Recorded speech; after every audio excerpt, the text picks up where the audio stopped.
दानियेल नामक पुस्तक अध्याय 1 से 12। अध्याय 1।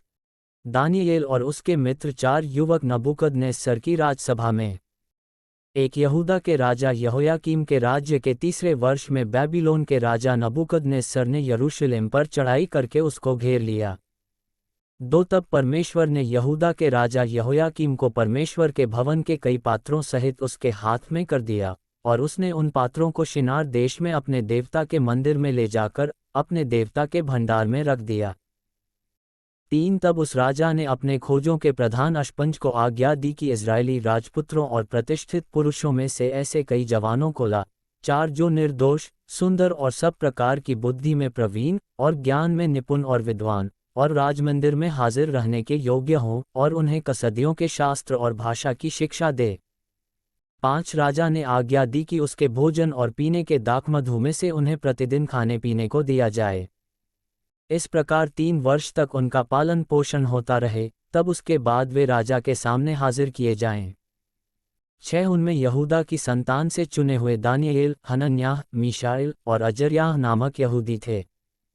7 खोजों के प्रधान ने उनके दूसरे नाम रखे, अर्थात दानियेल का नाम उसने बेल्तशस्सर, हनन्याह का शद्रक, मीशाएल का मेशक और अजर्याह का नाम अबेदनगो रखा।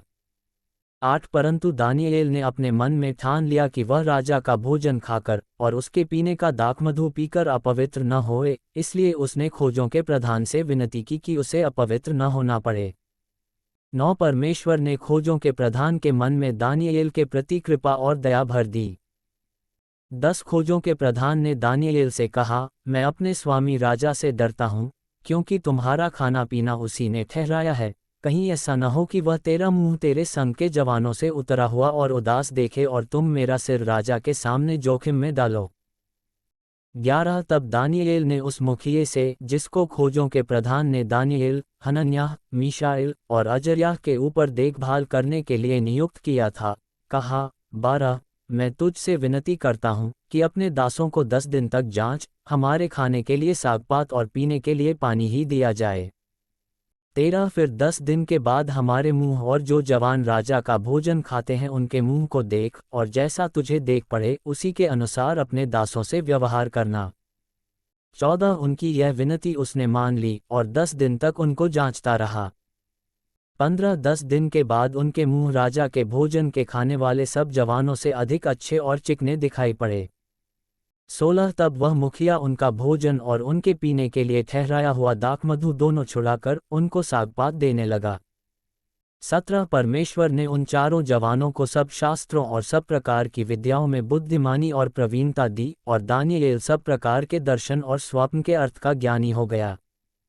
18 तब जितने दिन के बाद नबूकदनेस्सर राजा ने जवानों को भीतर ले आने की आज्ञा दी थी, उतने दिनों के बीतने पर खोजों का प्रधान उन्हें उसके सामने ले गया। 19 राजा उनसे बातचीत करने लगा, और दानियेल, हनन्याह, मीशाएल और अजर्याह के तुल्य उन सब में से कोई न ठहरा, इसलिए वे राजा के सम्मुख हाजिर रहने लगे। 20 बुद्धि और हर प्रकार की समझ के विषय में जो कुछ राजा उनसे पूछता था उसमें वे राज्य भर के सब ज्योतिषियों और तंत्रियों से 10 गुने निपुण ठहरते थे। 21 और दानियेल कुस्रू राजा के पहले वर्ष तक बना रहा। अध्याय 2। नबूकदनेस्सर का स्वप्न। एक अपने राज्य के दूसरे वर्ष में नबूकदनेस्सर ने ऐसा स्वप्न देखा जिससे उसका मन बहुत ही व्याकुल हो गया और उसको नींद न आई। तब राजा ने आज्ञा दी कि ज्योतिषी, तंत्री, टोन्हे और कसदी बुलाए जाएं कि वे राजा को उसका स्वप्न बताएं, इसलिए वे आए और राजा के सामने हाजिर हुए। 3 तब राजा ने उनसे कहा, मैंने एक स्वप्न देखा है और मेरा मन व्याकुल है कि स्वप्न को कैसे समझूं। 4 तब कसदियों ने राजा से अरामी भाषा में कहा, हे राजा, तू चिरंजीवी रहे। अपने दासों को स्वप्न बता और हम उसका फल बताएंगे। 5 राजा ने कसदियों को उत्तर दिया, मैं यह आज्ञा दे चुका हूं कि यदि तुम फल समेत स्वप्न को न बताओगे तो तुम टुकड़े टुकड़े किए जाओगे और तुम्हारे घर फुंकवा दिए जाएंगे। 6 पर यदि तुम फल समेत स्वप्न को बता दो तो मुझसे भांति भांति के दान और भारी प्रतिष्ठा पाओगे, इसलिए तुम मुझे फल समेत स्वप्न बताओ। 7 उन्होंने दूसरी बार कहा, हे राजा, स्वप्न तेरे दासों को बताया जाए और हम उसका फल समझा देंगे। 8 राजा ने उत्तर दिया, मैं निश्चय जानता हूँ कि तुम यह देखकर कि राजा के मुंह से आज्ञा निकल चुकी है, समय बढ़ाना चाहते हो। 9 इसलिए यदि तुम मुझे स्वप्न न बताओ तो तुम्हारे लिए एक ही आज्ञा है, क्योंकि तुमने गोष्ठी की होगी कि जब तक समय न बदले तब तक हम राजा के सामने झूठी और गपशप की बातें कहा करेंगे। इसलिए तुम मुझे स्वप्न बताओ, तब मैं जानूंगा कि तुम उसका फल भी समझा सकते हो। 10 कसदियों ने राजा से कहा, पृथ्वी भर में ऐसा कोई मनुष्य नहीं जो राजा के मन की बात बता सके, और न कोई ऐसा राजा या प्रधान या हाकिम कभी हुआ है जिसने किसी ज्योतिषी या तंत्री या कसदी से ऐसी बात पूछी हो। 11 जो बात राजा पूछता है वह अनोखी है और देवताओं को छोड़कर जिनका निवास मनुष्यों के संग नहीं है, और कोई दूसरा नहीं जो राजा को यह बता सके। 12 इस पर राजा ने झुंझलाकर और बहुत ही क्रोधित होकर बेबीलोन के सब पंडितों का नाश करने की आज्ञा दे दी। 13 अतः यह आज्ञा निकली और पंडित लोगों का घात होने पर था, और लोग दानिएल और उसके संगियों को ढूंढ रहे थे कि वे भी घात किए जाएं। परमेश्वर द्वारा दानिएल पर अर्थ प्रकट करना। 14 तब दानिएल ने अंगरक्षकों के प्रधान अर्योक से, जो बेबीलोन के पंडितों को घात करने के लिए निकला था, सोच विचार कर और बुद्धिमानी के साथ कहा। 15 और राजा के हाकिम अर्योक से पूछने लगा, यह आज्ञा राजा की ओर से ऐसी उतावली के साथ क्यों निकली? तब अर्योक ने दानिएल को इसका भेद बता दिया। 16 तब दानिएल ने भीतर जाकर राजा से विनती की कि उसके लिए कोई समय ठहराया जाए ताकि वह महाराज को स्वप्न का फल बता सके। 17 तब दानिएल ने अपने घर जाकर अपने संगी हनन्याह, मीशाएल और अजर्याह को यह हाल बताकर कहा। 18 इस भेद के विषय में स्वर्ग के परमेश्वर की दया के लिए यह कहकर प्रार्थना करो कि बेबीलोन के और सब पंडितों के संग दानिएल और उसके संगी भी नष्ट न किए जाएं। 19 तब वह भेद दानिएल को रात के समय दर्शन के द्वारा प्रकट किया गया। तब दानिएल ने स्वर्ग के परमेश्वर का यह कहकर धन्यवाद किया। 20 परमेश्वर का नाम युगानुयुग धन्य है, क्योंकि बुद्धि और पराक्रम उसी के हैं। 21 समयों और ऋतुओं को वही बदलता है, राजाओं का अस्त और उदय भी वही करता है, बुद्धिमानों को बुद्धि और समझवालों को समझ भी वही देता है। 22 वही गूढ़ और गुप्त बातों को प्रकट करता है, वह जानता है कि अंधियारे में क्या है और उसके संग सदा प्रकाश बना रहता है। 23 है मेरे पूर्वजों के परमेश्वर, मैं तेरा धन्यवाद और स्तुति करता हूँ, क्योंकि तूने मुझे बुद्धि और शक्ति दी है, और जिस भेद का खुलना हम लोगों ने तुझसे मांगा था उसे तूने मुझ पर प्रकट किया है। तूने हमको राजा की बात बताई है। राजा को स्वप्न और उसके अर्थ का बताया जाना। 24 तब दानिएल ने अर्योक के पास, जिसे राजा ने बेबीलोन के पंडितों का नाश करने के लिए ठहराया था, भीतर जाकर कहा, बेबीलोन के पंडितों का नाश न कर, मुझे राजा के सम्मुख भीतर ले चल, मैं फल बताऊंगा। 25 तब अर्योक ने दानिएल को राजा के सम्मुख शीघ्र भीतर ले जाकर उससे कहा, यहूदी बंदियों में से एक पुरुष मुझको मिला है जो राजा को स्वप्न का फल बताएगा। 26 राजा ने दानिएल से, जिसका नाम बेल्तशस्सर भी था, पूछा, क्या तुझ में इतनी शक्ति है कि जो स्वप्न मैंने देखा है उसे फल समेत मुझे बताए? 27 दानिएल ने राजा को उत्तर दिया, जो भेद राजा पूछता है वह न तो पंडित, न तंत्री, न ज्योतिषी, न दूसरे भावी बताने वाले राजा को बता सकते हैं। 28 परंतु भेदों का प्रकटकर्ता परमेश्वर स्वर्ग में है, और उसी ने नबूकदनेस्सर राजा को बताया है कि अंत के दिनों में क्या क्या होने वाला है। तेरा स्वप्न और जो कुछ तूने पलंग पर पड़े हुए देखा वह यह है। 29 है राजा, जब तुझको पलंग पर यह विचार आया कि भविष्य में क्या क्या होने वाला है, तब भेदों को खोलने वाले ने तुझको बताया कि क्या क्या होने वाला है। 30 मुझ पर यह भेद इस कारण नहीं खोला गया कि मैं और सब प्राणियों से अधिक बुद्धिमान हूँ, परंतु केवल इसी कारण खोला गया है कि स्वप्न का फल राजा को बताया जाए और तू अपने मन के विचार समझ सके।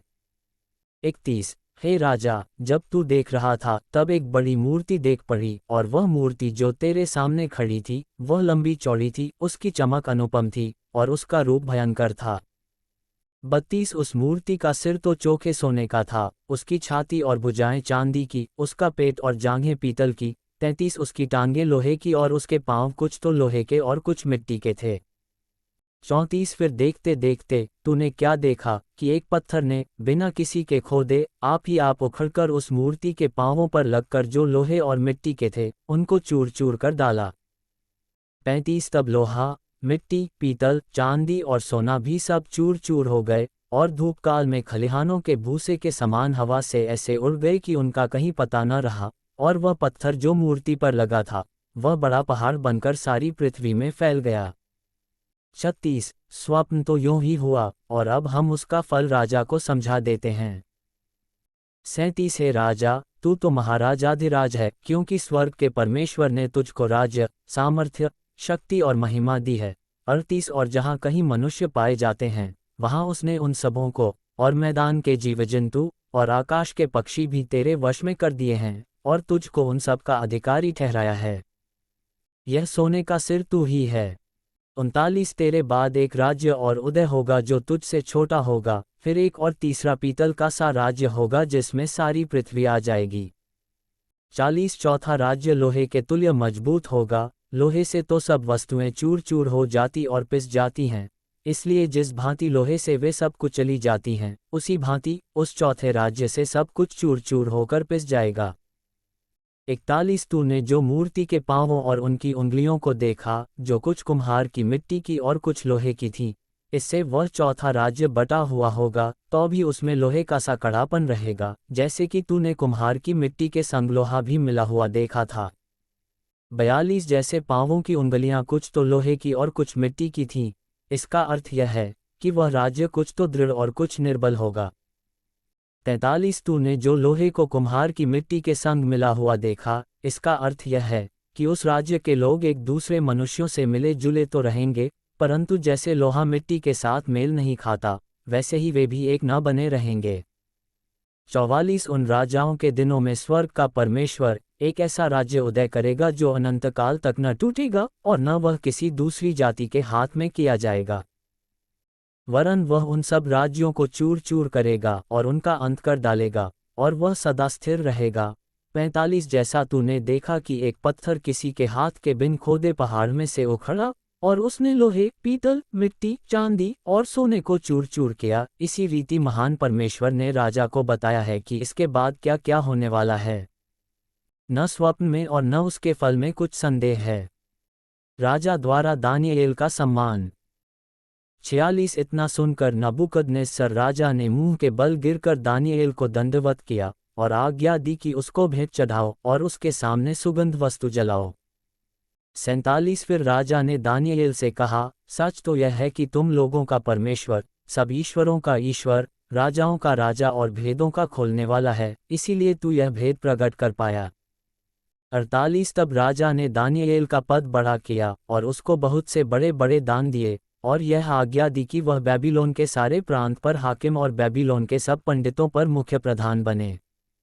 49 तब दानियेल के विनती करने से राजा ने शद्रक, मेशक और अबेदनगो को बेबीलोन के प्रांत के कार्य के ऊपर नियुक्त कर दिया, परंतु दानियेल स्वयं राजा के दरबार में रहा करता था। अध्याय 3 सोने की मूर्ति को दंडवत करने का आदेश। एक नबूकदनेस्सर राजा ने सोने की एक मूरत बनवाई जिसकी ऊंचाई 60 हाथ और चौड़ाई 6 हाथ की थी। उसने उसको बेबीलोन के प्रांत के दूरा नामक मैदान में खड़ा कराया।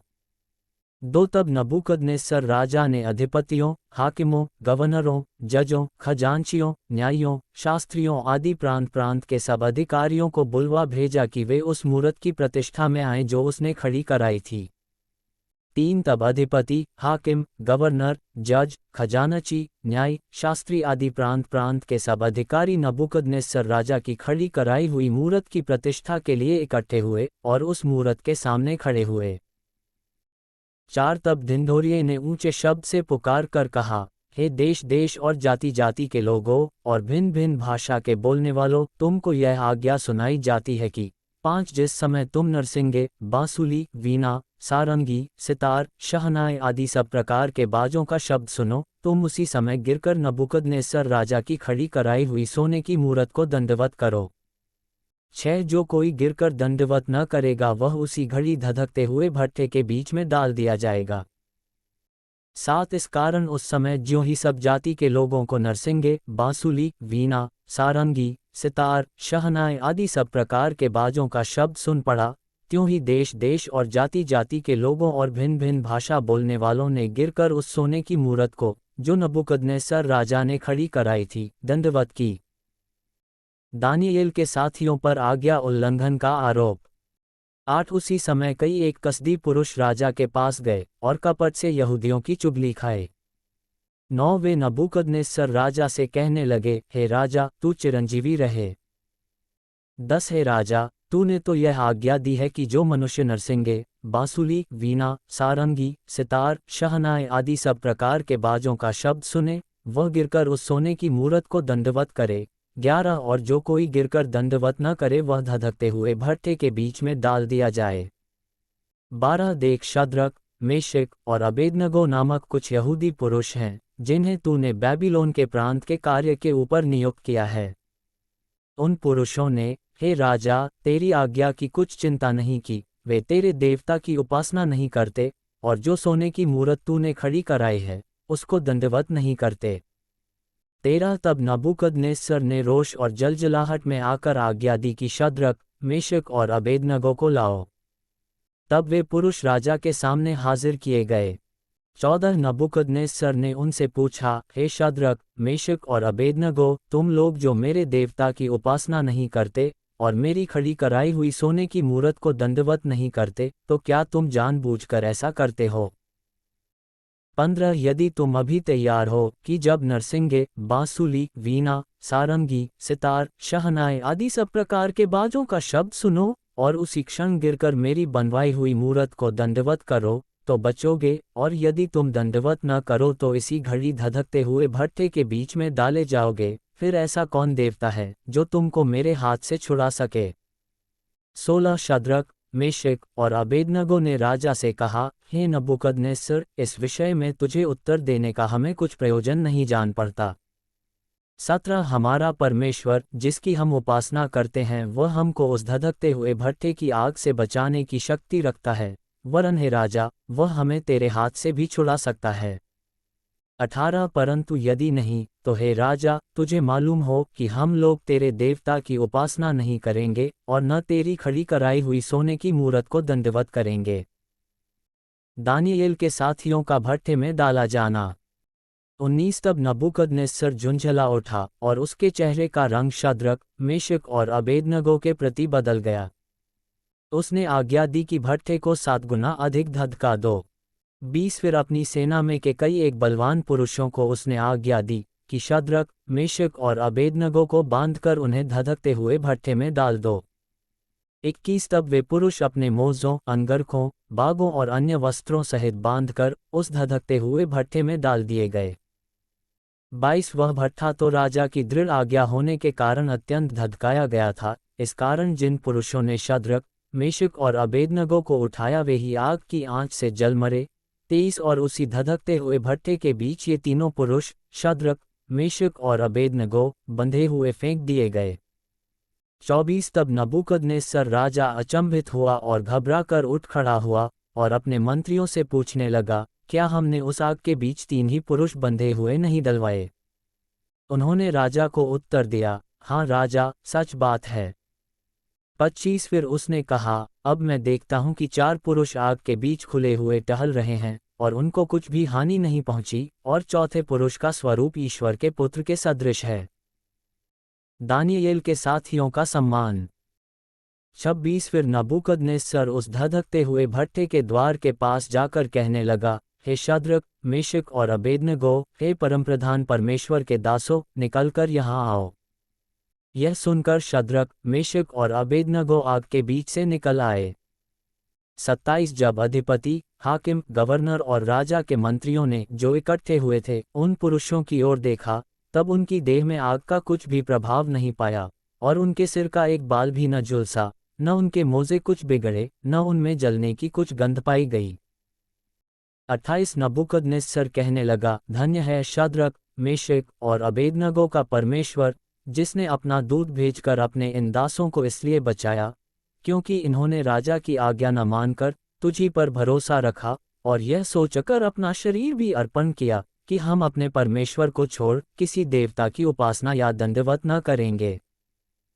29 इसलिए अब मैं यह आज्ञा देता हूँ कि देश देश और जाति जाति के लोगों और भिन्न भिन्न भाषा बोलने वालों में से जो कोई शद्रक, मेशक और अबेदनगो के परमेश्वर की कुछ निंदा करेगा, वह टुकड़े टुकड़े किया जाएगा और उसका घर भूरा बनाया जाएगा, क्योंकि ऐसा कोई और देवता नहीं जो इस रीति से बचा सके।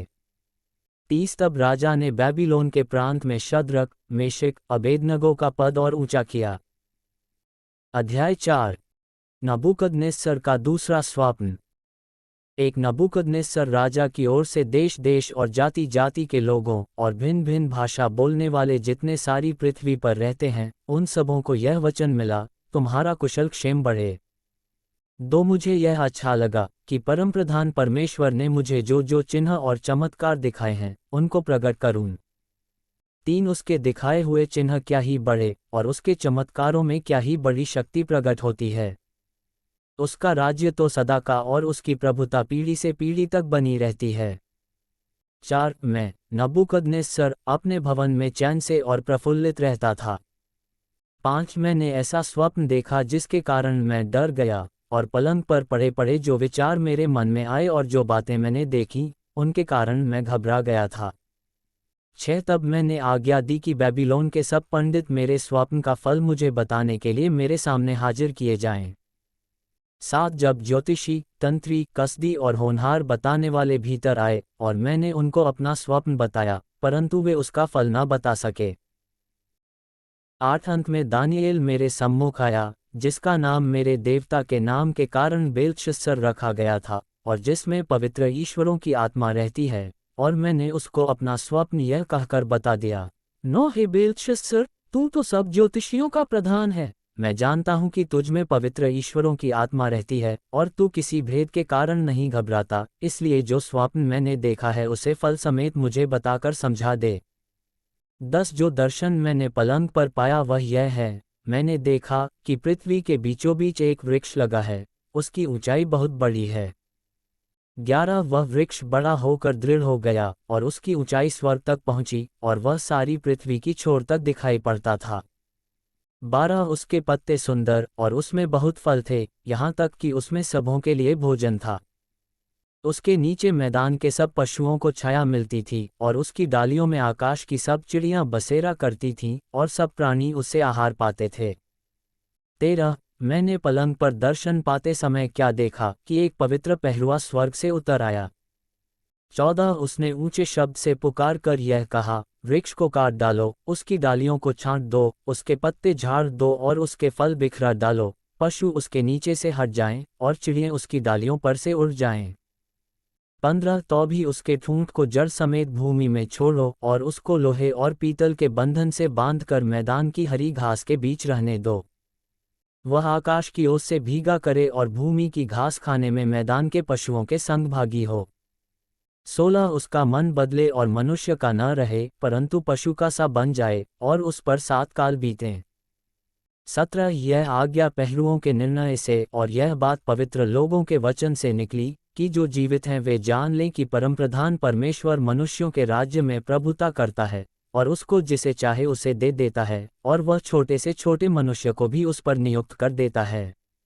18 मुझ नबूकदनेस्सर राजा ने यही स्वप्न देखा, इसलिए हे बेल्तशस्सर, तू इसका फल बता, क्योंकि मेरे राज्य में और कोई पंडित इसका फल मुझे समझा नहीं सकता, परंतु तुझमें तो पवित्र ईश्वरों की आत्मा रहती है, इस कारण तू उसे समझा सकता है। दानिएल द्वारा स्वप्न का अर्थ बताया जाना।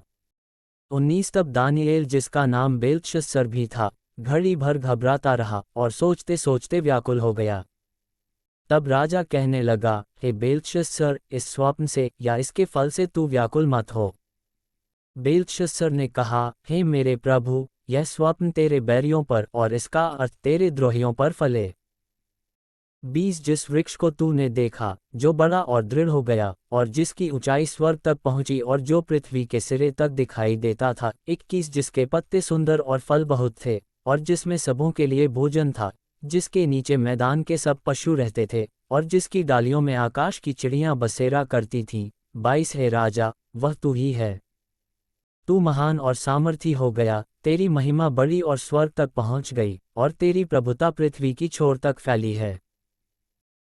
23 हे राजा, तूने जो एक पवित्र पहरुए को स्वर्ग से उतरते और यह कहते देखा कि वृक्ष को काट डालो और उसका नाश करो, तो भी उसके ठूंठ को जड़ समेत भूमि में छोड़ो, और इसको लोहे और पीतल के बंधन से बांधकर मैदान की हरी घास के बीच में रहने दो, वह आकाश की ओर से भींगा करे, और उसको मैदान के पशुओं के संग ही भाग मिले, और जब तक 7 युग उस पर बीत न चुके तब तक उसकी ऐसी ही दशा रहे।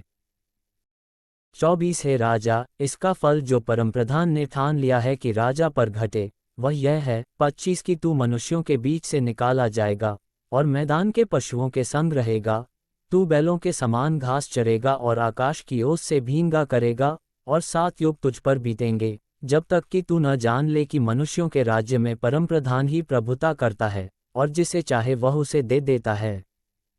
26 उस वृक्ष के ठूंठ को जड़ समेत छोड़ने की आज्ञा जो हुई है, इसका अर्थ यह है कि तेरा राज्य तेरे लिए बना रहेगा, और जब तू जान लेगा कि जगत का प्रभु स्वर्ग ही में है, तब तू फिर से राज्य करने पाएगा। 27 इस कारण, हे राजा, मेरी यह सम्मति स्वीकार कर कि यदि तू पाप छोड़कर धर्म करने लगे और अधर्म छोड़कर दीनहीनों पर दया करने लगे, तो संभव है कि ऐसा करने से तेरा चैन बना रहे। 28 यह सब कुछ नबूकदनेस्सर राजा पर घट गया। 29 12 महीने के बीतने पर जब वह बेबीलोन के राजभवन की छत पर टहल रहा था, तब वह कहने लगा, 30 क्या यह बड़ा बेबीलोन नहीं है, जिसे मैंने अपने बल और सामर्थ्य से राजनिवास होने को और अपने प्रताप की बढ़ाई के लिए बसाया है। 31 यह वचन राजा के मुंह से निकलने भी न पाया था कि आकाशवाणी हुई, हे राजा नबूकदनेस्सर, तेरे विषय में यह आज्ञा निकलती है, राज्य तेरे हाथ से निकल गया। 32 और तू मनुष्यों के बीच से निकाला जाएगा, और मैदान के पशुओं के संग रहेगा, और बैलों के समान घास चरेगा, और 7 काल तुझ पर बीतेंगे, जब तक कि तू न जान ले कि परमप्रधान मनुष्यों के राज्य में प्रभुता करता है, और जिसे चाहे वह उसे दे देता है। 33 उसी घड़ी यह वचन नबूकदनेस्सर के विषय में पूरा हुआ।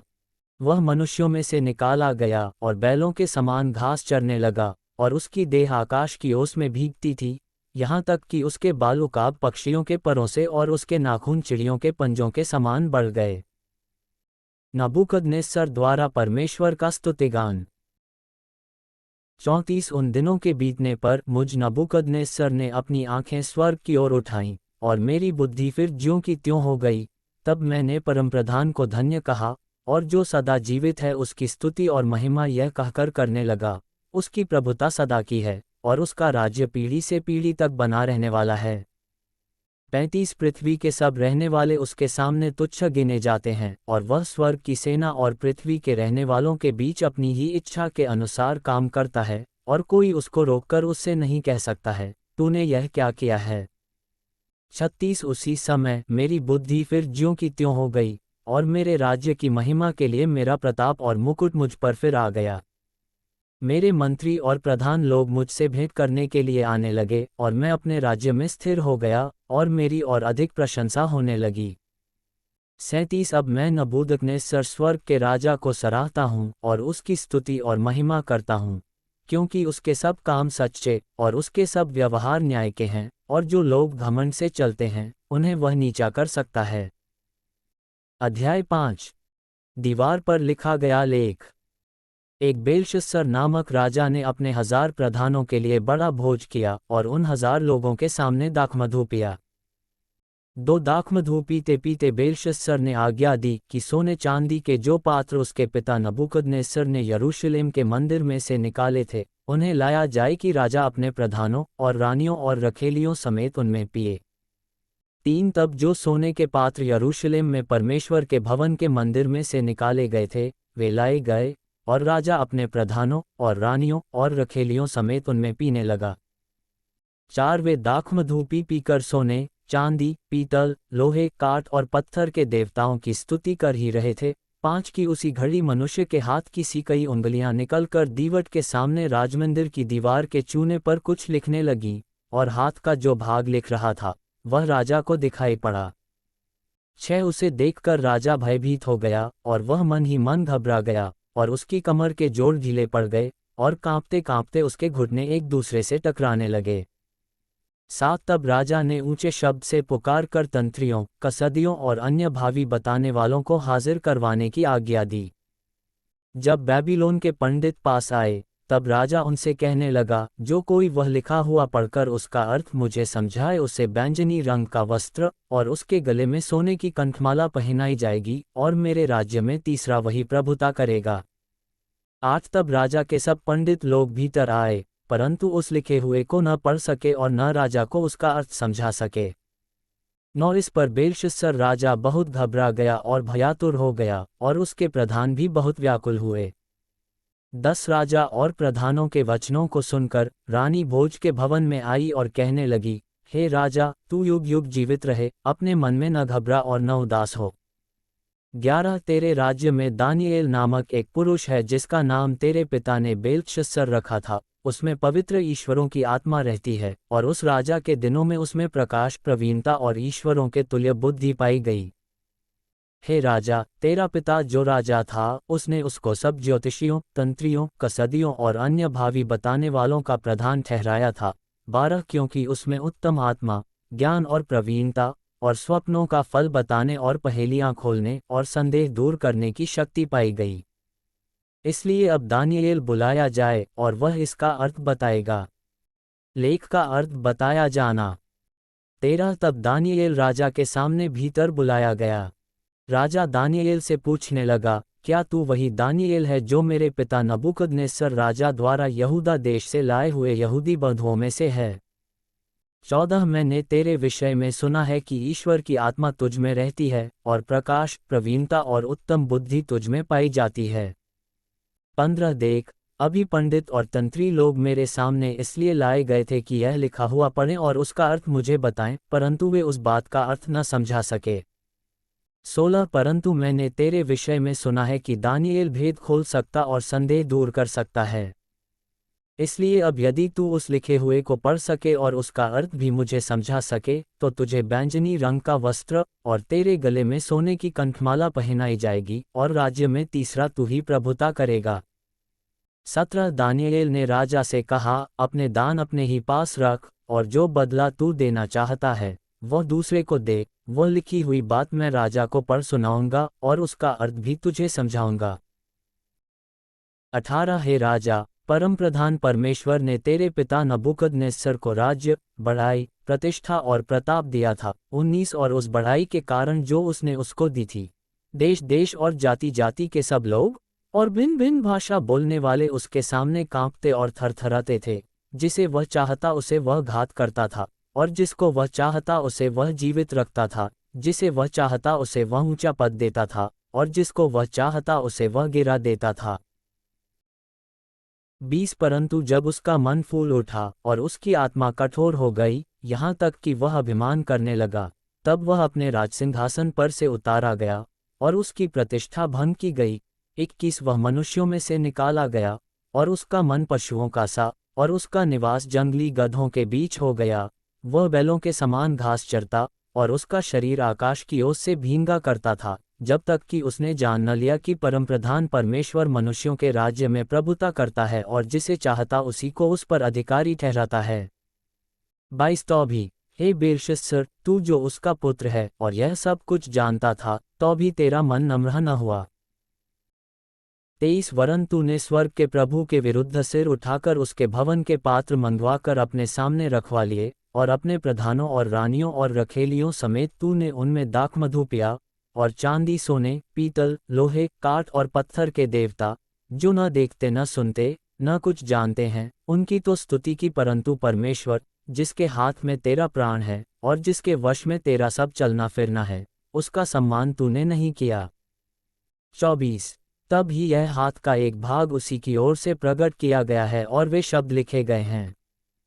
25 जो शब्द लिखे गए वे ये हैं, मने, मने, तकेल और ऊपर सीन। 26 इस लेख का अर्थ यह है, मने अर्थात परमेश्वर ने तेरे राज्य के दिन गिनकर उसका अंत कर दिया है। 27 तकेल अर्थात तू मानो तराजू में तौला गया और हल्का पाया गया है।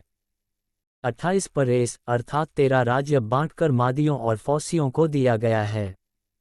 29 तब बेलशस्सर ने आज्ञा दी और दानियेल को बैंजनी रंग का वस्त्र और उसके गले में सोने की कंठमाला पहनाई गई, और धिनढोरिये ने उसके विषय में पुकारा कि राज्य में तीसरा दानियेल ही प्रभुता करेगा।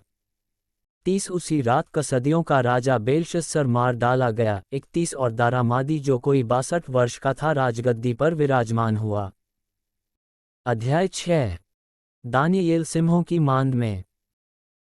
एक दारा को यह अच्छा लगा कि अपने राज्य के ऊपर 120 ऐसे अधिपति ठहराए जो पूरे राज्य में अधिकार रखें। 2 और उनके ऊपर उसने 3 अध्यक्ष, जिनमें से दानियेल एक था, इसलिए ठहराए कि वे उन अधिपतियों से लेखा लिया करें और इस रीति राजा की कुछ हानि न होने पाए। 3 जब यह देखा गया कि दानियेल में उत्तम आत्मा रहती है, तब उसको उन अध्यक्षों और अधिपतियों से अधिक प्रतिष्ठा मिली, वरन राजा यह भी सोचता था कि उसको सारे राज्य के ऊपर ठहराए। 4 तब अध्यक्ष और अधिपति राजकार्य के विषय में दानियेल के विरुद्ध दोष ढूंढने लगे, परंतु वह विश्वासयोग्य था और उसके काम में कोई भूल या दोष न निकला और वे ऐसा कोई अपराध या दोष न पा सके। 5 तब वे लोग कहने लगे, हम उस दानियेल के परमेश्वर की व्यवस्था को छोड़ और किसी विषय में उसके विरुद्ध कोई दोष न पा सकेंगे। 6 तब वे अध्यक्ष और अधिपति राजा के पास उतावली से आए और उससे कहा, हे राजा दारा, तू युगयुग जीवित रहे।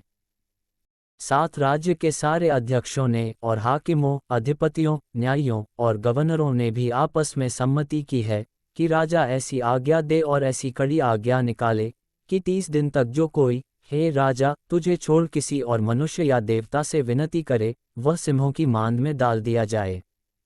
8 इसलिए अब हे राजा, ऐसी आज्ञा दे और इस पत्र पर हस्ताक्षर कर, जिससे यह बात मादियों और फारसियों की अटल व्यवस्था के अनुसार बदली न जा सके।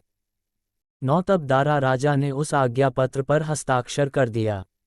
10 जब दानियेल को मालूम हुआ कि उस पत्र पर हस्ताक्षर किया गया है, तब वह अपने घर में गया जिसकी ऊपरौठी कोठरी की खिड़कियां यरूशलेम की ओर खुली रहती थीं, और अपनी रीति के अनुसार जैसा वह दिन में 3 बार अपने परमेश्वर के सामने घुटने टेककर प्रार्थना और धन्यवाद करता था, वैसा ही तब भी करता रहा।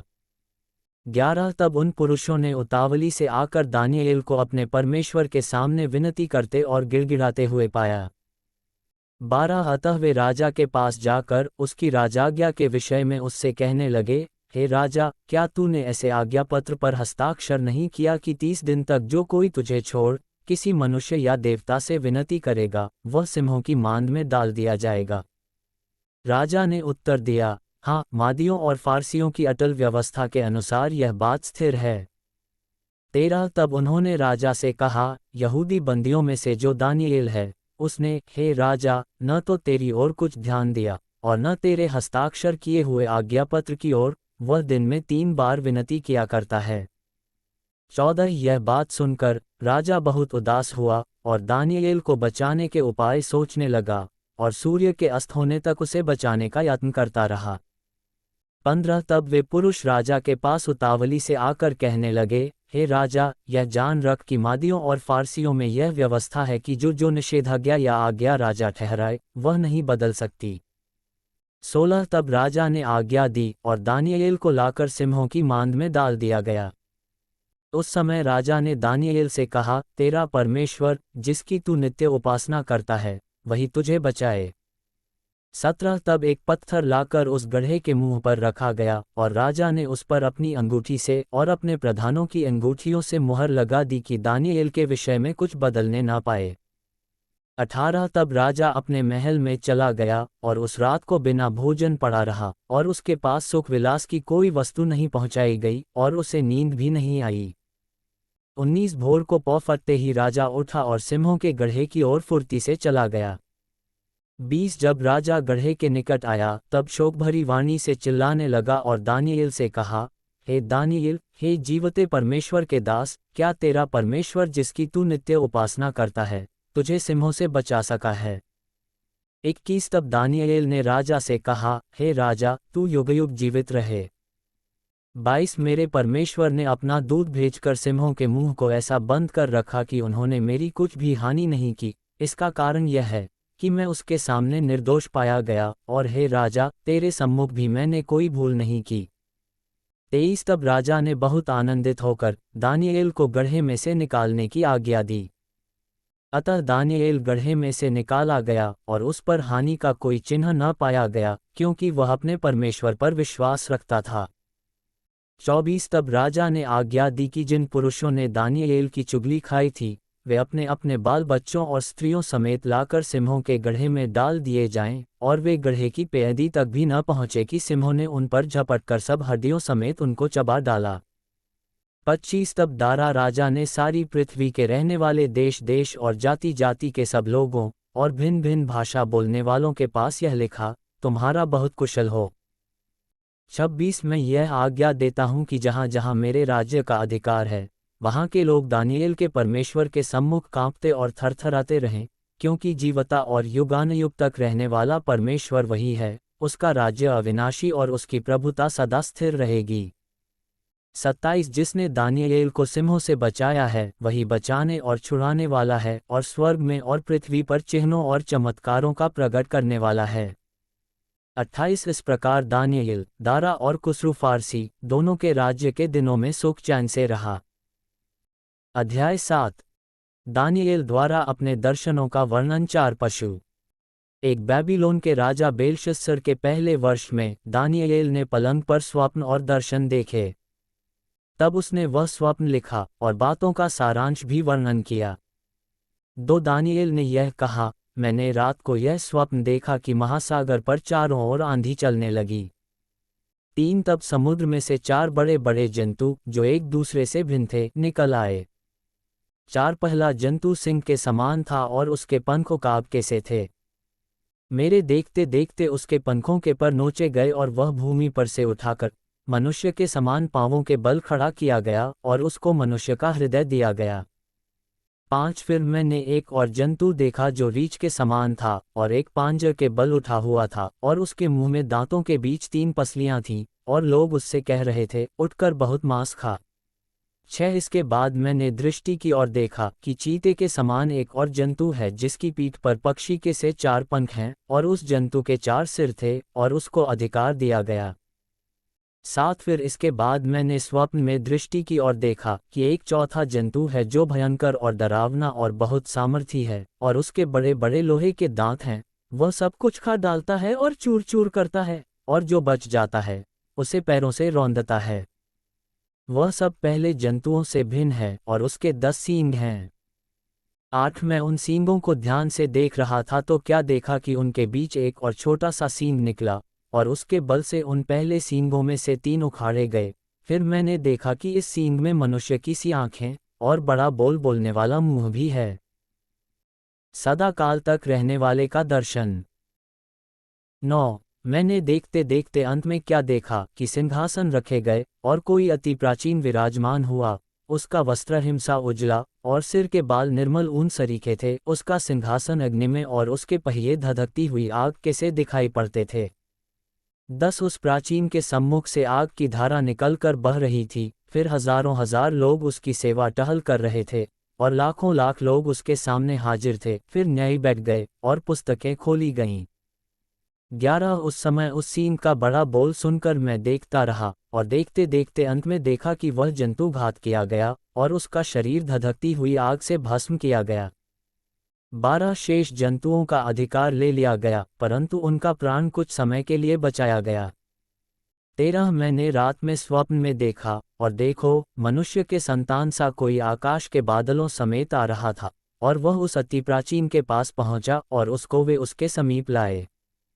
14 तब उसको ऐसी प्रभुता, महिमा और राज्य दिया गया कि देश देश और जाति जाति के लोग और भिन्न भिन्न भाषा बोलने वाले सब उसके अधीन हो। उसकी प्रभुता सदा तक अटल और उसका राज्य अविनाशी ठहरा। पशुओं का अर्थ। 15 मुझ दानियेल का मन विकल हो गया और जो कुछ मैंने देखा था उसके कारण मैं घबरा गया। 16 तब जो लोग पास खड़े थे उनमें से एक के पास जाकर मैंने उन सारी बातों का भेद पूछा। उसने यह कहकर मुझे उन बातों का अर्थ बताया। 17 उन 4 बड़े बड़े जंतुओं का अर्थ 4 राज्य हैं जो पृथ्वी पर उदय होंगे। 18 परंतु परम प्रधान के पवित्र लोग राज्य को पाएंगे और युगानुयुग उसके अधिकारी बने रहेंगे। 19 तब मेरे मन में यह इच्छा हुई कि उस चौथे जंतु का भेद भी जान लूं, जो अन्य तीनों से भिन्न और अति भयंकर था और जिसके दांत लोहे के और नख पीतल के थे। वह सब कुछ खा डालता और चूर चूर करता और बचे हुए को पैरों से रौंद डालता था।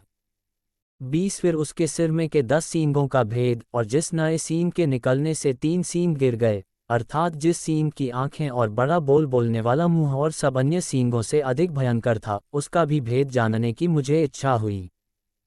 21 फिर मैंने देखा था कि वह सींग पवित्र लोगों के संग लड़ाई करके उन पर उस समय तक प्रबल भी हो गया। 22 जब तक वह अति प्राचीन न आया और परम प्रधान के पवित्र लोग न्याय न ठहरे और उन पवित्र लोगों के राज्याधिकारी होने का समय न आ पहुंचा। 23 उसने कहा, उस चौथे जंतु का अर्थ एक चौथा राज्य है, जो पृथ्वी पर होकर और सब राज्यों से भिन्न होगा और सारी पृथ्वी का नाश करेगा और दांव कर चूर चूर करेगा। 24 उन 10 सींगों का अर्थ यह है कि उस राज्य में से 10 राजा उठेंगे और उनके बाद उन पहलों से भिन्न एक और राजा उठेगा, जो 3 राजाओं को गिरा देगा। 25 और वह परमप्रधान के विरुद्ध बातें कहेगा और परमप्रधान के पवित्र लोगों को पीस डालेगा और समयों और व्यवस्था के बदल देने की आशा करेगा, वरन 3.5 काल तक वे सब उसके वश में कर दिए जाएंगे। 26 परंतु तब न्याय बैठेंगे और उसकी प्रभुता छीनकर मिटाए और नष्ट की जाएगी, यहाँ तक कि उसका अंत ही हो जाएगा।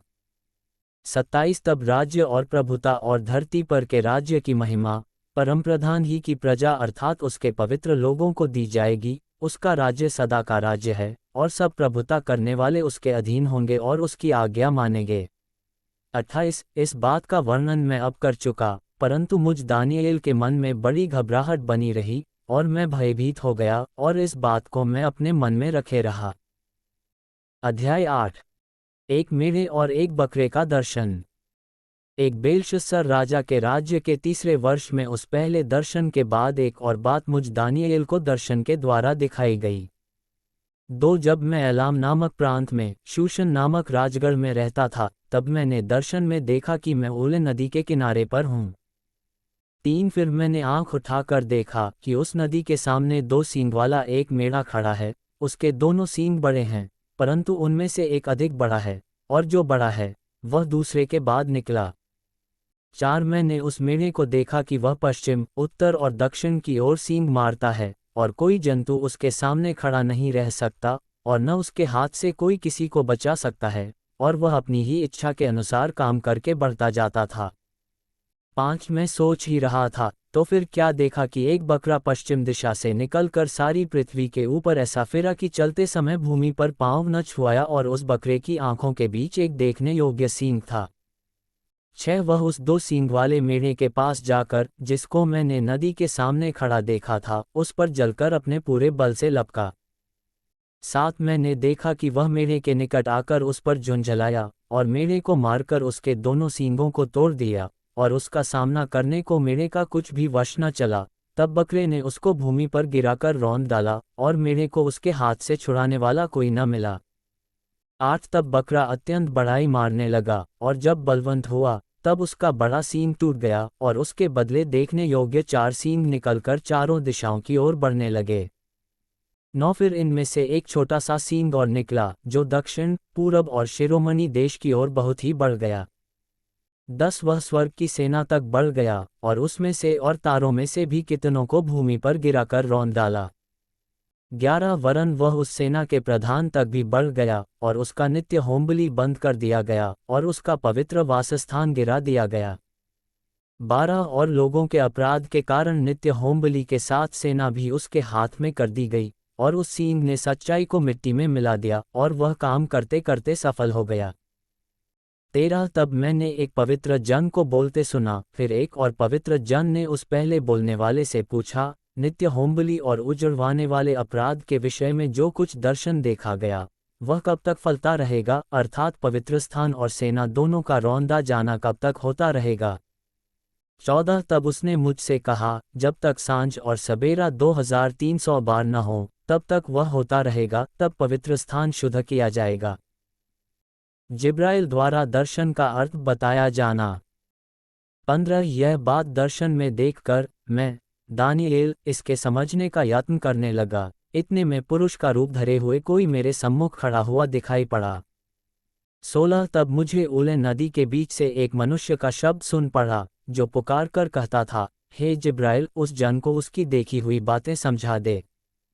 17 तब जहाँ मैं खड़ा था वहाँ वह मेरे निकट आया, और उसके आते ही मैं घबरा गया और मुंह के बल गिर पड़ा।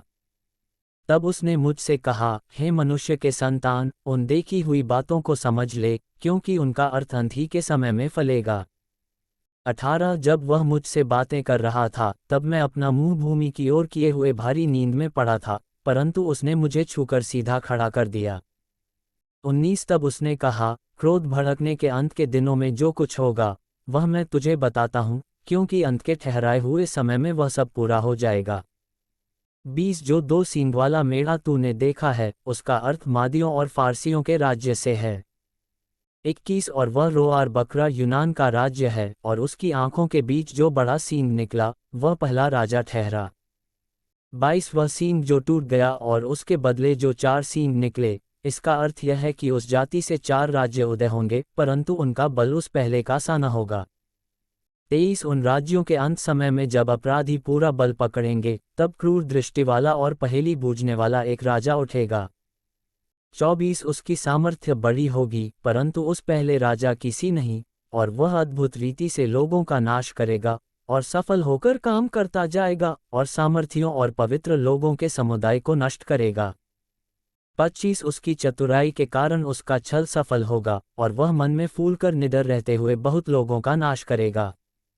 वह सब हाकिमों के हाकिम के विरुद्ध भी खड़ा होगा, परंतु अंत को वह किसी के हाथ से बिना मार खाए टूट जाएगा। 26 सांझ और सबेरे के विषय में जो कुछ तूने देखा और सुना है वह सच है, परंतु जो कुछ तूने दर्शन में देखा है उसे बंद रख, क्योंकि वह बहुत दिनों के बाद फलेगा। 27 तब मुझ दानिएल का बल जाता रहा और मैं कुछ दिन तक बीमार पड़ा रहा। तब मैं उठकर राजा का काम काज फिर करने लगा, परंतु जो कुछ मैंने देखा था उससे मैं चकित रहा, क्योंकि उसका कोई समझाने वाला न था। अध्याय 9 दानिएल का अपने लोगों के लिए प्रार्थना करना। एक मादी क्षयर्ष का पुत्र दारा, जो कसदियों के देश पर राजा ठहराया गया था, उसके राज्य के पहले वर्ष में मुझ दानिएल ने शास्त्र के द्वारा समझ लिया कि यरूशलेम की उजड़ी हुई दशा यहोवा के उस वचन के अनुसार जो यिर्मयाह नबी के पास पहुंचा था, कुछ वर्षों के बीतने पर अर्थात 70 वर्ष के बाद पूरी हो जाएगी। 3 तब मैं अपना मुख प्रभु परमेश्वर की ओर करके गिड़गिड़ाहट के साथ प्रार्थना करने लगा, और उपवास कर टाट पहन राख में बैठकर वरदान मांगने लगा। 4 मैंने अपने परमेश्वर यहोवा से इस प्रकार प्रार्थना की और पाप का अंगीकार किया, हे प्रभु, तू महान और भययोग्य परमेश्वर है, जो अपने प्रेम रखने और आज्ञा मानने वालों के साथ अपनी वाचा को पूरा करता और करुणा करता रहता है। 5 हम लोगों ने तो पाप, कुटिलता, दुष्टता और बलवा किया है, और तेरी आज्ञाओं और नियमों को तोड़ दिया है। 6 तेरे जो दास नबी लोग हमारे राजाओं, हाकिमों, पूर्वजों और सब साधारण लोगों से तेरे नाम से बातें करते थे, उनकी हमने नहीं सुनी। 7 हे प्रभु, तू धर्मी है, परंतु हम लोगों को आज के दिन लज्जित होना पड़ता है, अर्थात यरूशलेम में निवास करने वाले सब यहूदियों को, क्या समीप क्या दूर के सब इज़राइली लोगों को, जिन्हें तूने उस विश्वासघात के कारण जो उन्होंने तेरे साथ किया था, देश देश में तितर बितर कर दिया है, उन सबों को लज्जित होना पड़ता है। 8 हे यहोवा, हम लोगों ने अपने राजाओं, हाकिमों और पूर्वजों समेत तेरे विरुद्ध पाप किया है, इस कारण हमको लज्जित होना पड़ता है। 9 परंतु यद्यपि हम अपने परमेश्वर प्रभु से फिर गए, तो भी तू दयासागर और क्षमा की खान है। 10 हम तो अपने परमेश्वर यहोवा की शिक्षा सुनने पर भी उस पर नहीं चले जो उसने अपने दास नबियों से हमको सुनाई। 11 वरन सब इस्राएलियों ने तेरी व्यवस्था का उल्लंघन किया और ऐसे हट गए कि तेरी नहीं सुनी। इस कारण जिस शाप की चर्चा परमेश्वर के दास मूसा की व्यवस्था में लिखी हुई है, वह शाप हम पर घट गया, क्योंकि हमने उसके विरुद्ध पाप किया है। 12 इसलिए उसने हमारे और न्यायियों के विषय जो वचन कहे थे, उन्हें हम पर बड़ी विपत्ति डालकर पूरा किया है, यहाँ तक कि जैसी विपत्ति यरूशलेम पर पड़ी है, वैसी सारी धरती पर और कहीं नहीं पड़ी। 13 जैसे मूसा की व्यवस्था में लिखा है, वैसे ही यह सारी विपत्ति हम पर आ पड़ी है, तो भी हम अपने परमेश्वर यहोवा को मनाने के लिए न तो अपने अधर्म के कामों से फिरे और न तेरी सत्य बातों पर ध्यान दिया। 14 इस कारण यहोवा ने सोच विचार कर हम पर विपत्ति डाली है, क्योंकि हमारा परमेश्वर यहोवा जितने काम करता है उन सबों में धर्मी ठहरता है, परंतु हमने उसकी नहीं सुनी। 15 अब हे हमारे परमेश्वर, हे प्रभु, तूने अपनी प्रजा को मिस्र देश से बली हाथ के द्वारा निकाल लाया और अपना ऐसा बड़ा नाम किया जो आज तक प्रसिद्ध है, परंतु हमने पाप किया है और दुष्टता ही की है। 16 हे प्रभु, हमारे पापों और हमारे पुरखाओं के अधर्म के कामों के कारण यरूशलेम की और तेरी प्रजा की, हमारे आसपास के सब लोगों की ओर से नामधराई हो रही है। तो भी तू अपने सब धर्म के कामों के कारण अपना क्रोध और जलजलाहट अपने नगर यरूशलेम पर से उतार दे, जो तेरे पवित्र पर्वत पर बसा है। 17 हे हमारे परमेश्वर, अपने दास की प्रार्थना और गिड़गिड़ाहट सुनकर अपने उजड़े हुए पवित्र स्थान पर अपने मुख का प्रकाश चमका। हे प्रभु, अपने नाम के निमित्त यह कर। 18 हे मेरे परमेश्वर, कान लगाकर सुन, आंख खोलकर हमारी उजड़ी हुई दशा और उस नगर को भी देख जो तेरा कहलाता है, क्योंकि हम जो तेरे सामने गिड़गिड़ाकर प्रार्थना करते हैं वह अपने धर्म के कामों पर नहीं, वरन तेरी बड़ी दया ही के कामों पर भरोसा रखकर करते हैं। 19 हे प्रभु, सुन ले, हे प्रभु, पाप क्षमा कर, हे प्रभु, ध्यान देकर जो करना है उसे कर, विलंब न कर। हे मेरे परमेश्वर, तेरा नगर और तेरी प्रजा तेरी ही कहलाती है, इसलिए अपने नाम के निमित्त ऐसा ही कर। जिब्राइल का भविष्यद्वाणी को समझाना। 20 इस प्रकार मैं प्रार्थना करता और अपने इज़राइली जाति भाइयों के पाप का अंगीकार करता हुआ अपने परमेश्वर यहोवा के सम्मुख उसके पवित्र पर्वत के लिए गिड़गिड़ाकर विनती करता ही था। 21 तब वह पुरुष जिब्राइल जिसे मैंने उस समय देखा जब मुझे पहले दर्शन हुआ था, उसने वेग से उड़ने की आज्ञा पाकर सांझ के अन्नबलि के समय मुझको छू लिया और मुझे समझाकर मेरे साथ बातें करने लगा। 22 उसने मुझसे कहा, हे दानिएल, मैं तुझे बुद्धि और प्रवीणता देने को अभी निकल आया हूँ। 23 जब तू गिड़गिड़ाकर विनती करने लगा तब ही इसकी आज्ञा निकली, इसलिए मैं तुझे बताने आया हूँ, क्योंकि तू अति प्रिय ठहरा है, इसलिए उस विषय को समझ ले और दर्शन की बात का अर्थ जान ले। 24 तेरे लोगों और तेरे पवित्र नगर के लिए 70 सप्ताह ठहराए गए हैं कि उनके अंत तक अपराध का होना बंद हो और पापों का अंत और अधर्म का प्रायश्चित किया जाए और युग युग की धार्मिकता प्रकट हो और दर्शन की बात पर और भविष्यद्वाणी पर छाप दी जाए और परम पवित्र का अभिषेक किया जाए। 25 इसलिए यह जान और समझ ले कि यरूशलेम को फिर बसाने की आज्ञा के निकलने से लेकर अभिषिक्त प्रधान के समय तक 7 सप्ताह बीतेंगे। फिर 62 सप्ताहों के बीतने पर चौक और खाई समेत वह नगर कष्ट के समय में फिर बसाया जाएगा। 26 उन 62 सप्ताहों के बीतने पर अभिषिक्त पुरुष काटा जाएगा और उसके हाथ कुछ न लगेगा और आने वाले प्रधान की प्रजा नगर और पवित्र स्थान को नष्ट तो करेगी, परंतु उस प्रधान का अंत ऐसा होगा जैसा बाढ़ से होता है, तो भी उसके अंत तक लड़ाई होती रहेगी, क्योंकि उसका उजड़ जाना निश्चय ठान लिया गया है। 27 वह प्रधान एक सप्ताह के लिए बहुतों के संग दृढ़ वाचा बांधेगा, परंतु आधे ही सप्ताह के बीतने पर वह मेलबलि और अन्नबलि को बंद करेगा और कंगूरे पर उजाड़ने वाली घृणित वस्तुएं दिखाई देंगी और निश्चय ही ठनी हुई बात के समाप्त होने तक परमेश्वर का क्रोध उजाड़ने वाले पर पड़ा रहेगा। अध्याय 10 दानिएल को नदी किनारे मिला दर्शन। एक फारस देश के राजा कुस्रू के राज्य के 3रे वर्ष में दानिएल पर, जो बेल्तशस्सर भी कहलाता है, एक बात प्रकट की गई। वह बात सच थी कि बड़ा युद्ध होगा। उसने इस बात को जान लिया और उसको यह देखी हुई बात समझ आ गई। उन दिनों में दानिएल 3 सप्ताह तक शोक करता रहा। उन 3 सप्ताहों के पूरे होने तक मैंने न तो स्वादिष्ट भोजन किया और न मांस या दाखमधु अपने मुंह में रखा और न अपनी देह में कुछ तेल लगाया। 4 फिर पहले महीने के 24वें दिन को जब मैं हिद्देकेल नामक नदी के तट पर था, 5 तब मैंने आंखें उठाकर देखा कि सन का वस्त्र पहने हुए और उफाज देश के कुंदन से कमर बांधे हुए एक पुरुष खड़ा है।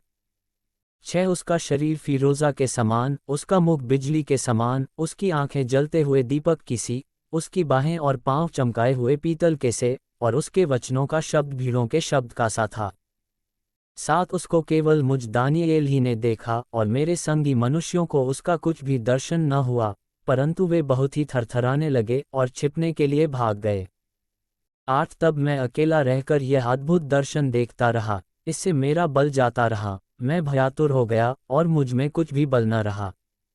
9 तो भी मैंने उस पुरुष के वचनों का शब्द सुना, और जब वह मुझे सुनाई पड़ा, तब मैं मुंह के बल गिर गया और गहरी नींद में भूमि पर औंधे मुंह पड़ा रहा। 10 फिर किसी ने अपने हाथ से मेरी देह को छुआ और मुझे उठाकर घुटनों और हथेलियों के बल थरथराते हुए बैठा दिया। 11 तब उसने मुझसे कहा, हे दानियेल, हे अति प्रिय पुरुष, जो वचन मैं तुझसे कहता हूँ उसे समझ ले और सीधा खड़ा हो, क्योंकि मैं अभी तेरे पास भेजा गया हूँ। जब उसने मुझसे यह वचन कहा, तब मैं खड़ा तो हो गया परंतु थरथराता रहा। 12 फिर उसने मुझसे कहा, हे दानियेल, मत डर, क्योंकि पहले ही दिन को जब तूने समझने बूझने के लिए मन लगाया और अपने परमेश्वर के सामने अपने को दीन किया, उसी दिन तेरे वचन सुने गए, और मैं तेरे वचनों के कारण आ गया हूँ। 13 फारस के राज्य का प्रधान 21 दिन तक मेरा सामना किए रहा, परंतु मीकाएल जो मुख्य प्रधानों में से है, वह मेरी सहायता के लिए आया, इसलिए मैं फारस के राजाओं के पास रहा। 14 और अब मैं तुझे समझाने आया हूँ कि अंत के दिनों में तेरे लोगों की क्या दशा होगी, क्योंकि जो दर्शन तूने देखा है वह कुछ दिनों के बाद पूरा होगा। 15 जब वह पुरुष मुझसे ऐसी बातें कह चुका, तब मैंने भूमि की ओर मुँह किया और चुप रह गया। 16 तब मनुष्य के संतान के समान किसी ने मेरे ओंठ छुए और मैं मुँह खोलकर बोलने लगा। जो मेरे सामने खड़ा था, उससे मैंने कहा, हे मेरे प्रभु, दर्शन की बातों के कारण मुझको पीड़ा सी उठी और मुझ में कुछ भी बल नहीं रहा। 17 इसलिए प्रभु का दास अपने प्रभु के साथ कैसे बातें कर सके, क्योंकि मेरी देह में न तो कुछ बल रहा और न कुछ सांस ही रह गई। 18 तब मनुष्य के समान किसी ने मुझे छूकर फिर मेरा हियाव बंधाया। 19 और उसने कहा, हे अति प्रिय पुरुष, मत डर, तुझे शांति मिले, तू दृढ़ हो और तेरा हियाव बंधा रहे। जब उसने यह कहा, तब मैंने हियाव बांध कर कहा, हे मेरे प्रभु, अब कह, क्योंकि तूने मेरा हियाव बंधाया है। 20 तब उसने कहा, क्या तू जानता है कि मैं किस कारण तेरे पास आया हूँ? अब मैं फारस के प्रधान से लड़ने को लौटूंगा, और जब मैं निकलूंगा तब यूनान का प्रधान आएगा। 21 जो कुछ सच्ची बातों से भरी हुई पुस्तक में लिखा हुआ है, वह मैं तुझे बताता हूँ। उन प्रधानों के विरुद्ध तुम्हारे प्रधान मीकाएल को छोड़ मेरे संग स्थिर रहने वाला और कोई भी नहीं है। अध्याय 11। एक दारा नामक मादी राजा के राज्य के पहले वर्ष में उसको हियाव दिलाने और बल देने के लिए मैं ही खड़ा हो गया। मिस्र और सीरिया के राज्य। 2 अब मैं तुझको सच्ची बात बताता हूँ। देख, फारस के राज्य में अब 3 और राजा उठेंगे, और चौथा राजा उन सबों से अधिक धनी होगा, और जब वह धन के कारण सामर्थी होगा, तब सब लोगों को यूनान के राज्य के विरुद्ध उभारेगा।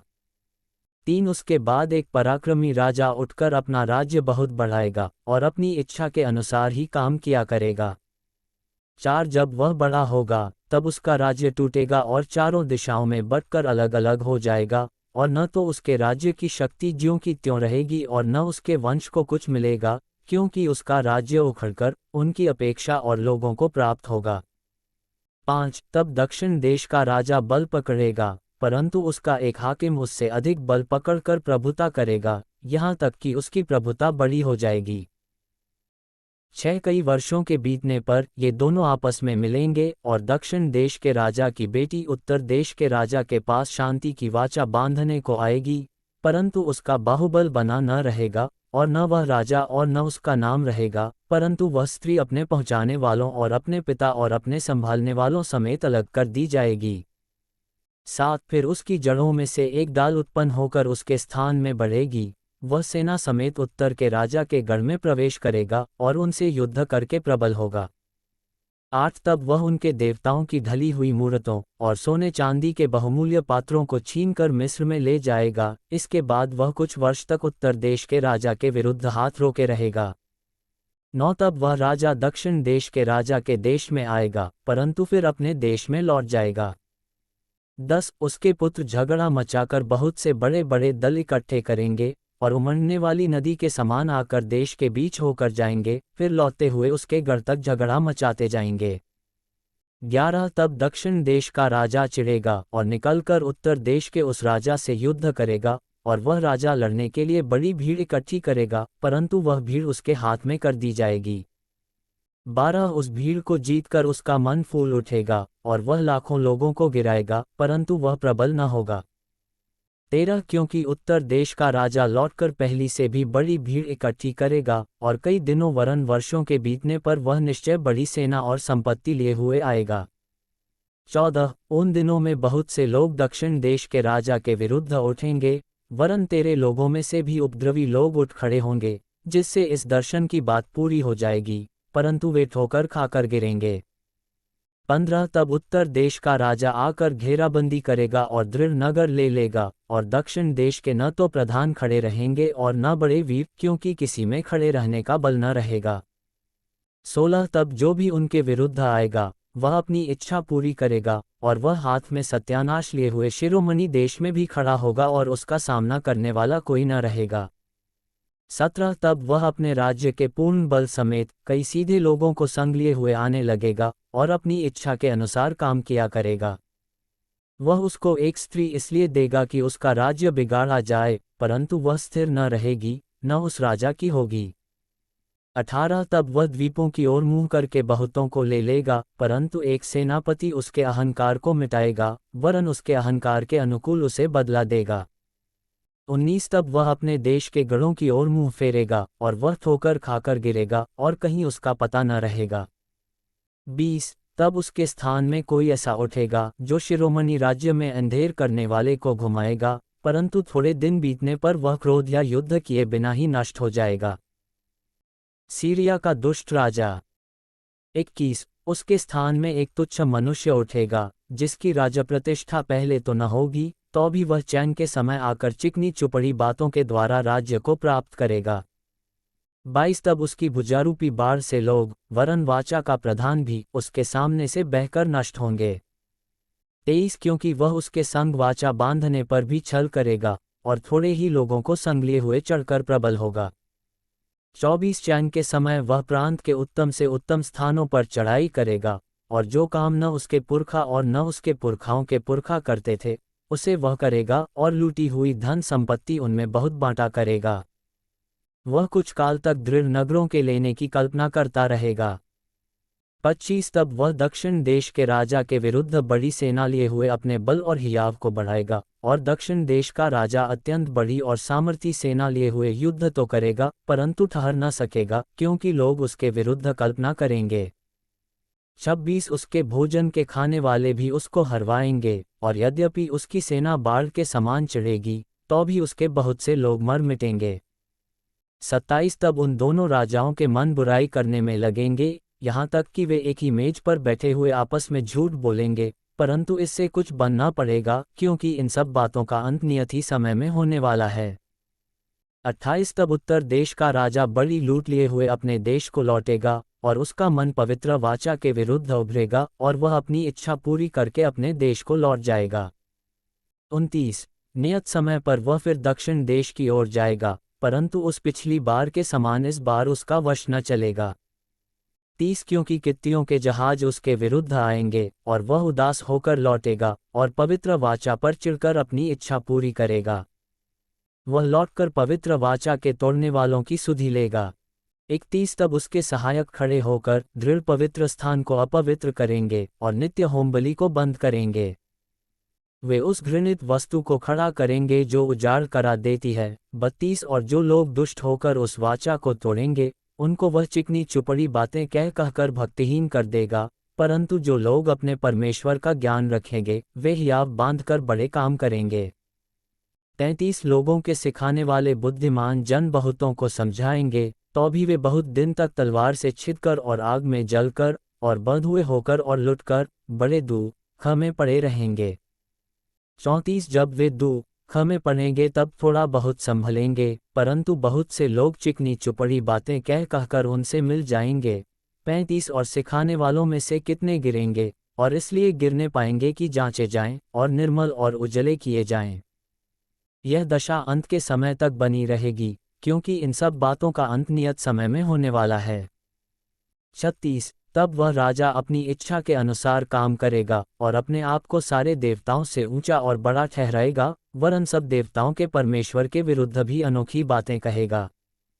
जब तक परमेश्वर का क्रोध शांत न हो जाए तब तक उस राजा का कार्य सफल होता रहेगा, क्योंकि जो कुछ निश्चय करके ठना हुआ है वह अवश्य ही पूरा होने वाला है। 37 वह अपने पुरखाओं के देवताओं की चिंता न करेगा, न स्त्रियों की प्रीति की कुछ चिंता करेगा और न किसी देवता की, क्योंकि वह अपने आप ही को सबों के ऊपर बड़ा ठहराएगा। 38 वह अपने राजपद पर स्थिर रहकर दृढ़ गुणों ही के देवता का सम्मान करेगा, एक ऐसे देवता का जिसे उसके पुरखा भी न जानते थे। वह सोना, चांदी, मणि और मनभावनी वस्तुएं चढ़ाकर उसका सम्मान करेगा।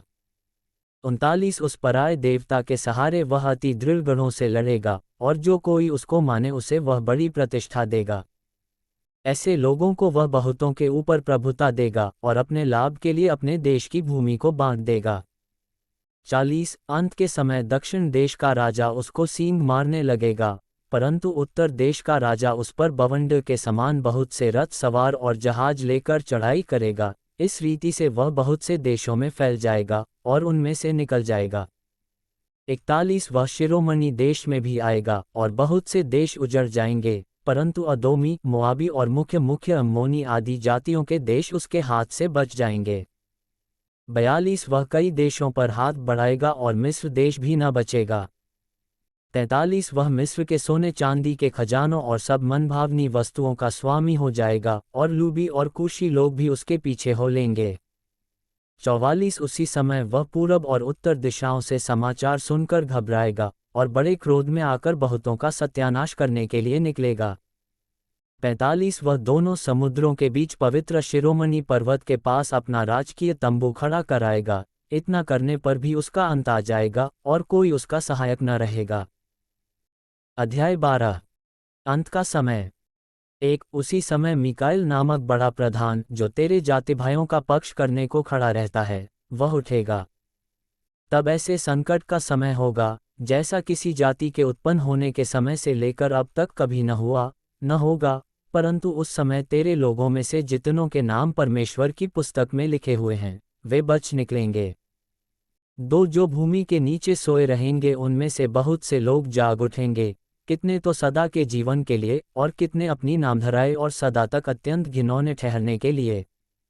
3 तब सिखाने वालों की चमक आकाशमंडल की सी होगी, और जो बहुतों को धर्मी बनाते हैं वे सर्वदा तारों के समान प्रकाशमान रहेंगे। 4 परंतु हे दानियेल, तू इस पुस्तक पर मुहर करके इन वचनों को अंत समय तक के लिए बंद रख। बहुत से लोग पूछपाछ और ढूंढ-ढांढ करेंगे और इससे ज्ञान बढ़ भी जाएगा। 5 यह सब सुन, मुझ दानियेल ने दृष्टि करके क्या देखा कि और 2 पुरुष खड़े हैं, एक तो नदी के इस तट पर और दूसरा नदी के उस तट पर है। 6 तब जो पुरुष सन का वस्त्र पहने हुए नदी के जल के ऊपर था, उससे उन पुरुषों में से एक ने पूछा, इन आश्चर्य कर्मों का अंत कब तक होगा। 7 तब जो पुरुष सन का वस्त्र पहने हुए नदी के जल के ऊपर था, उसने मेरे सुनते दाहिना और बायां अपने दोनों हाथ स्वर्ग की ओर उठाकर सदा जीवित रहने वाले की शपथ खाकर कहा, यह दशा 3.5 काल तक ही रहेगी, और जब पवित्र प्रजा की शक्ति टूटते टूटते समाप्त हो जाएगी तब ये सब बातें पूरी होंगी। 8 यह बात मैं सुनता तो था परंतु कुछ न समझा। तब मैंने कहा, हे मेरे प्रभु, इन बातों का अंत फल क्या होगा। 9 उसने कहा, हे दानियेल, चला जा, क्योंकि ये बातें अंत समय के लिए बंद हैं और इन पर मुहर दी हुई है। 10 बहुत से लोग तो अपने अपने को निर्मल और उजले करेंगे और स्वच्छ हो जाएंगे, परंतु दुष्ट लोग दुष्टता ही करते रहेंगे, और दुष्टों में से कोई ये बातें न समझेगा, परंतु जो बुद्धिमान हैं वे ही समझेंगे। 11 जब से नित्य होमबलि उठाई जाएगी और वह घिनौनी वस्तु जो उजाड़ करा देती है स्थापित की जाएगी, तब से 1290 दिन बीतेंगे। 12 क्या ही धन्य है वह जो धीरज धरकर 1335 दिन के अंत तक भी पहुँचे। 13 अब तू जाकर अंत तक ठहरा रह और तू विश्राम करता रहेगा और उन दिनों के अंत में तू अपने निज भाग पर खड़ा होगा।